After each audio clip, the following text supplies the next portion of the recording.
Hello everybody and welcome back to another Marvel Crisis Protocol roster building video, and this is going to be an exciting one because this is our first time building a roster under the new rules from Mini Stravaganza. So this is going to be really interesting, and we're starting things out with a list that I was actually really surprised to go through my roster building videos and realized I haven't done yet, which is a all healing list. Just a list where, you know, if you don't take us down, we're going to have enough healing that we're going to be at full health again the next time you try.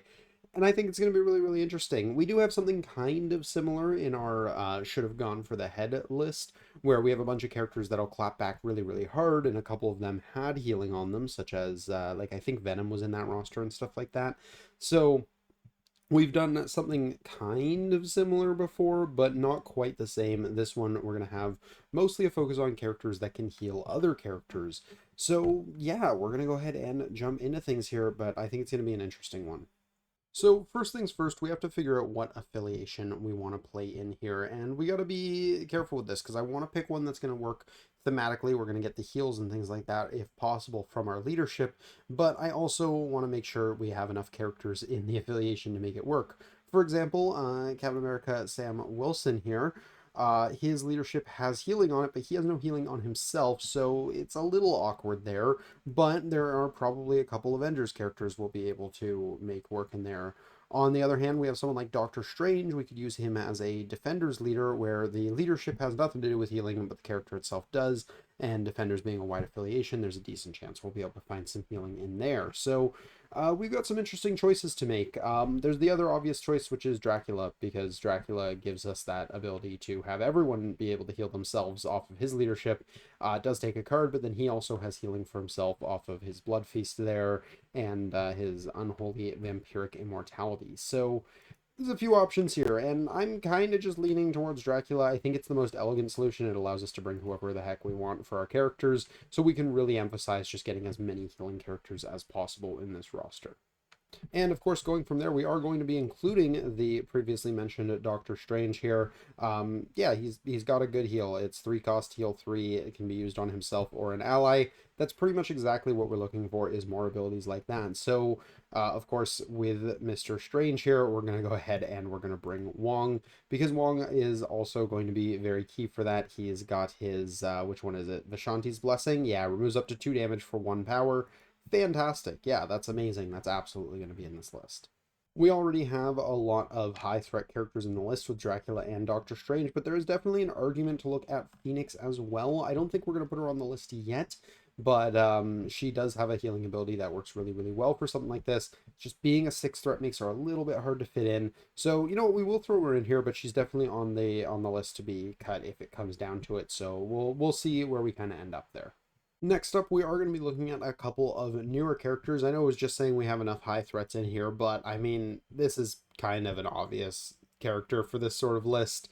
Um, Adam Warlock just makes sense here. I mean, he's got the Avatar of Life here, and he's just going to be able to heal a bunch of people at once. So, yeah, I think he just makes sense for a list like this, and also new characters, so it's kind of cool to include him in a list already.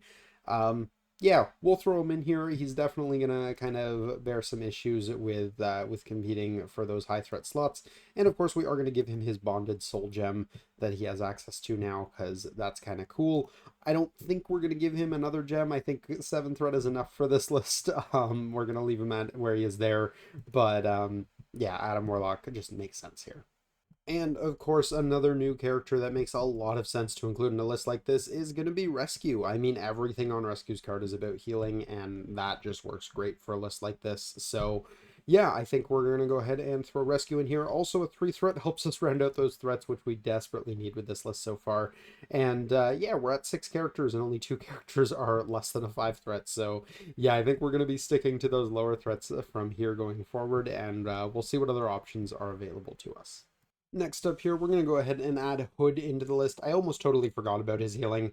But yeah, that's another 3 threat with a healing superpower. He does throw out the bleed special condition, so that is a bit of a downside. But it's actually going to work kind of nicely with the leadership, because then Dracula's going to heal even more off of that and stuff like that. So we'll be able to play around with that a little bit. And I think we have enough characters with condition removal that we're really not going to care too much about throwing out the occasional bleed. And now we reach the kind of awkward point in this list building here, where we're at 7 characters who have the ability to heal other characters, and I believe we've hit all of the characters in the game that have the ability to heal other characters outside of leaderships. And yeah, so we got to kind of make decisions on what we're going to value for these last characters. I'm mostly thinking characters that can heal themselves is going to be the idea here. So those are the characters you really don't want to hit because not only can they heal themselves, but they can also be healed by the other members of the team. Um, yeah, it's a little awkward. It's kind of weird that there's only 7 characters that I could find that have the ability to heal other characters. Definitely let me know if I'm missing anyone. Obviously, there might be some tactics cards or things like that that I'm not thinking of here. But yeah, I can't seem to think of an 8th character that has the ability to heal. And what's funny about that is that 2 of these are unreleased characters, and one of them is pretty new. So actually, honestly, 2 of them are pretty new. So there really isn't that much in the way of being able to heal your allies in this game outside of leaderships. So yeah, now that we're looking mostly at characters that have the ability to heal themselves, I want characters that can heal themselves fairly rapidly and, preferably with larger health pools or more annoying to take down, so that way they can really capitalize on the healing from the other characters. And the first one I'm thinking of here is gotta be Venom. I mean, I absolutely love Venom, and he's got the We Are Venom, so he's going to heal off damage. He's got a crackback to kind of let him capitalize on that with just being able to say, oh, you punched me, I'm going to punch you back and heal off of it, and then anything that you've still done to me, the rest of my team will heal off of me. Now, on the flip side, we also have Gwenom. Gwenom works in a kind of similar way. She doesn't have the crackback for herself, but if you try to take down any of her allies, then she's going to crack back for them. And if you try to punch her and you don't take her down, when her turn comes around, she can heal off maximum Gwenom, and the rest of the team can heal her as well. So she kind of creates that interesting situation where you don't really want to punch her because she's got so much healing, and then you don't really want to punch her allies because then she's going to punch you. So I definitely think that's an interesting kind of situation between the two. I don't want to run both. The energy weakness is just too much. And ideally, you're not going to be running too many of these characters that don't have healing for other characters at once. But I do think either is an acceptable choice here. Personally, I'm going to throw Gwenom in here just because I really like the design of Gwenom and I haven't played that model enough. So yeah, I'm going to put Gwenom in, but I think you wouldn't be wrong for putting Venom in a similar list like this. Next one I'm going to do is Encanto. The amount of times I've seen this man fully heal himself in a turn is just way too many times. He's got damage reduction, so that 5 stamina goes a lot further than you expect, even with the 2 energy defense. And yeah, he's just really, really good. He's got the souls mechanic to either give him power or heal him, and that's just really, really good, turns out. So yeah, we're gonna include him. I think he just kind of makes sense here. For your last choice here, I think these are very, very similar in terms of level of self-healing. There's a lot of good options here. You got Weapon X with the healing factor 3, obviously a good one. You've got, well, we already mentioned Venom, who's got the crackback that heals. You've got so many healing factor characters. You've got characters like Shang-Chi, who can heal off their things. You've got Immortal Hulk, who could be really fun in a list like this, although we have plenty of high threats already, so we really don't need to stack onto that even more. You've got Carnage. He can fully heal himself when he takes someone down. That would be funny as well. Definitely a fan of a lot of these options. It is worth noting that the other Doctor Strange does also have the ability to heal allies with the triggers off of his attack here, but I'm not counting that partially because it's a trigger on a spender. It's not going to be happening super often, a 6-cost spender. And because we have another Doctor Strange in here that just fits the theme a little bit more. So technically there were 8 characters that can heal other characters, but 2 of them are the same, so we're not including them. But yeah, you can kind of take your pick of the crop if you're building a similar list to this at home. Frankenstein's monster and group both have healing. Blade technically has healing that'll synergize with the Dracula leadership, so there's some interesting play there. Lots of really interesting ways you could go about this. I'm not sure where I'm leaning. I mean, Immortal Hulk would be funny. Blade is thematic. Shang-Chi is good. There's so many different routes you could take here. I think I'm going to lean towards Blade because I like the idea that when he's putting out those attacks with his katana, his throwing glaives, and his Knight of the Dampier, actually, he's throwing out bleeds, which, yeah, they're going to heal him, but you're also going to be able to use your other characters to heal using Dracula's leadership. So I kind of like the idea that even though Blade doesn't directly heal your allies, he's going to make it easier for them to get healing later turns. So he kind of steps around that rule. And I think another 4 threat's a good idea. We got 2 4s. We've now got 3 3s in here. And then we've got a 2 in the form of Wong. And then I feel a little bit better about some of our high threats here. 7, 6, 5, and 5. We're definitely laying the high threats on a little heavy. There is also an argument if you wanted, instead of Gwenom, for example, to drop down to Venom, you could use one of these final slots here for regular Gwen.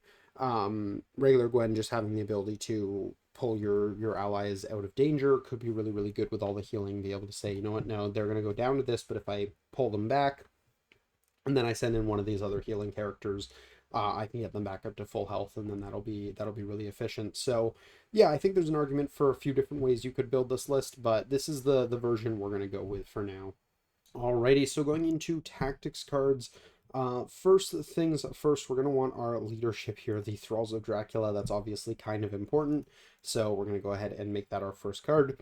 And then we're going to go into our restricted options, where I mean, Patch-Up has to be a no-brainer for this, right? Like, it's the healing card. We're doing a healing list. If we're not running Patch-Up, we're really not playing to the theme properly. And then from there, it's probably Brace. Turns out, even though throws have been nerfed, they are still pretty good overall. And yeah, Brace is going to be nice on just being able to deny some damage here and there. So yeah, we're still running that. Moving into character cards, turns out Phoenix has a card that heals characters, so yeah, I mean, right on theme. Of course, Phoenix also has a card that brings her back to life, so that's also, we're going to call it a form of healing. Yeah, it's pretty good. We'll run that. Also, I totally picked the wrong card for the Keep Phoenix Alive one. It's White Hot Room. I knew she had a card that did that, and I totally saw the when they would be dazed and just stopped reading. Yeah, picked the wrong one. So White Hot Room is the one that we're actually including. I Am Reborn is a solid card, but I think we already have 2 Phoenix cards, so we'll probably let that lie for now. From there, we're kind of out of on theme cards, so we're just going to kind of play to the idea of things that'll keep our characters alive. So survival, I mean, makes sense. Recalibration matrix, same idea. I had to double check, but we don't actually have a single healing factor model in the list, so instant recovery not going to be in this one, which I think is a little ironic. From there, I don't really know. We can go a few different routes here. Venomized could be kind of neat. We give another way of healing to one of our characters. Could be kind of funny on like a Wong or something like that. Just be like, yeah, actually Wong's gonna be dropping this 7 dice attack. Is he gonna be staying alive long enough to use this or benefit from the healing? Not really, so that's a bit of a meme, but it could be used really on any of our characters, and I think it provides an interesting option for healing, so that is a neat one. And actually it might work really, really well with Rescue, who has tons of options to heal their models but less to heal herself, so could be kind of good there. From there, we're going to try Vapors of Valtor, just because it is a way of trying to reduce damage on our guys, and I think that's kind of on theme, and we're probably running Doctor Strange a fair bit, so yeah, I think that's a cool one. And then with only 1 slot left, I mean, there's not really many options left to us. Warpath is a generically good card, Service to Anubis is good, Joint Effort is okay, definitely playable. Grievous Wounds, if we want to deny them healing, although if I was going that route, I would have brought Malekith, so maybe not so much. There's a few options here. Hood's Gang is also a solid card. I do like this one. Yeah, there's a lot of different routes we could go here. I think I'm just going to go Warpath because it's just kind of generically good. And now we get to objectives, and this is the first time I'm going to have to pick 10 objectives for a list, so this is going to be crazy.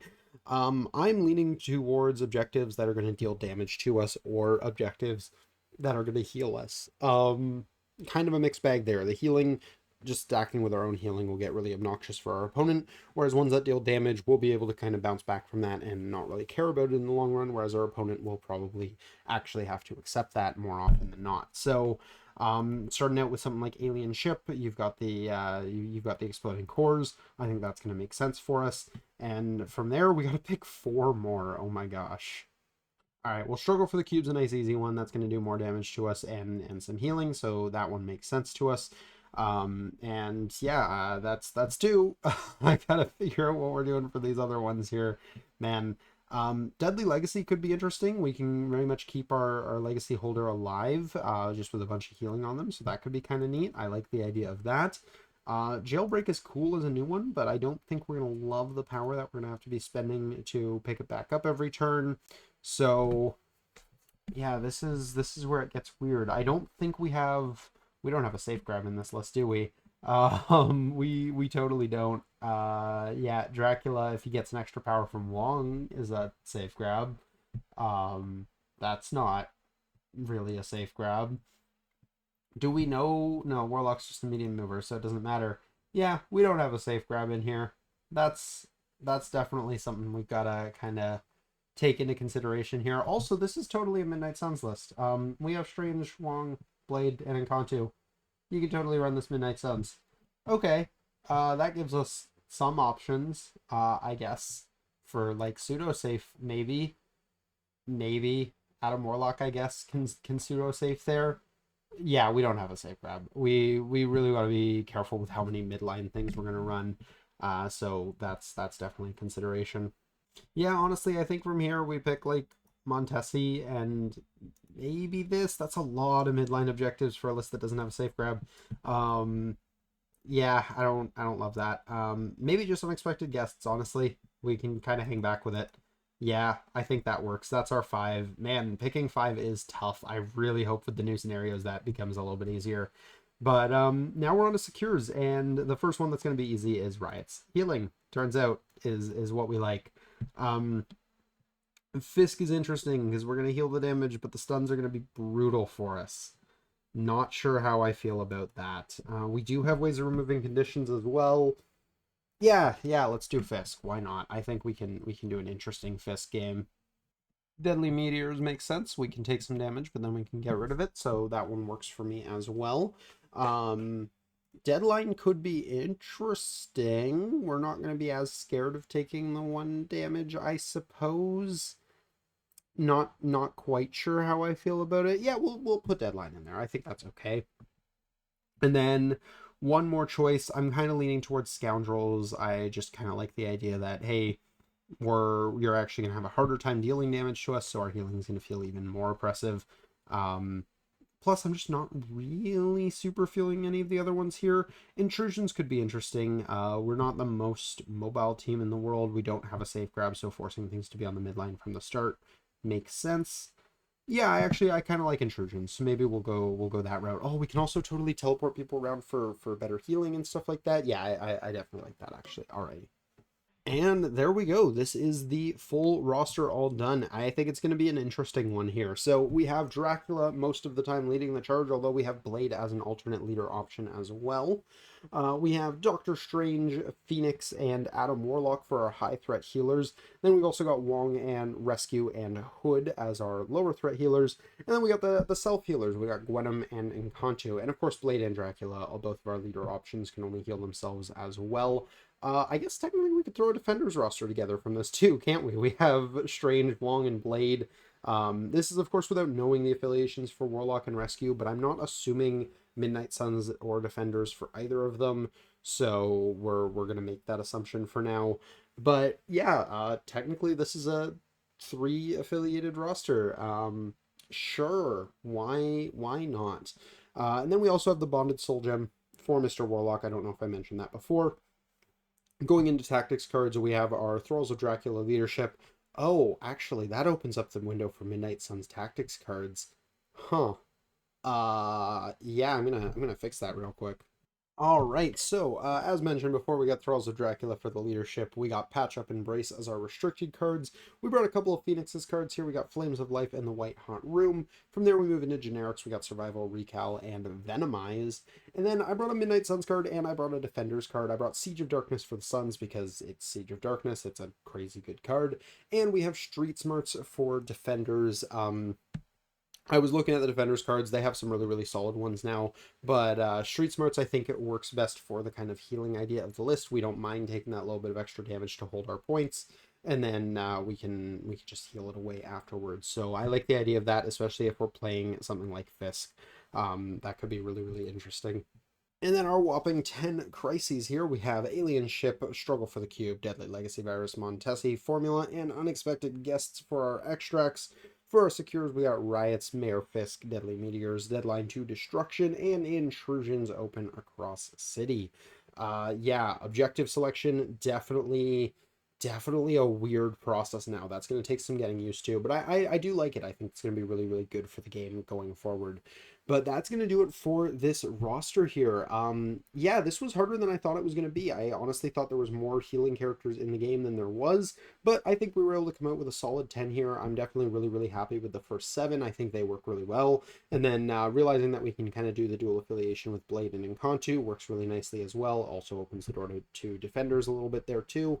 So yeah, I think we have some really interesting options in here, and I'm definitely happy with the way that broke down. But definitely let me know what you guys think. What would you guys have done differently if you were trying to build a similar roster? Very, very curious to hear your guys' thoughts. But that's going to do it for my version of this list. So I hope you guys have enjoyed. If you did, please do drop a like down below. Subscribe if you're new to the channel. We do kind of discussion focused videos like this all the time, and we have battle reports most weekends. So if you're a fan of any of that sort of thing, feel free to jump on in. But that's going to do it for now. So until next time, have a great day, everybody. Peace.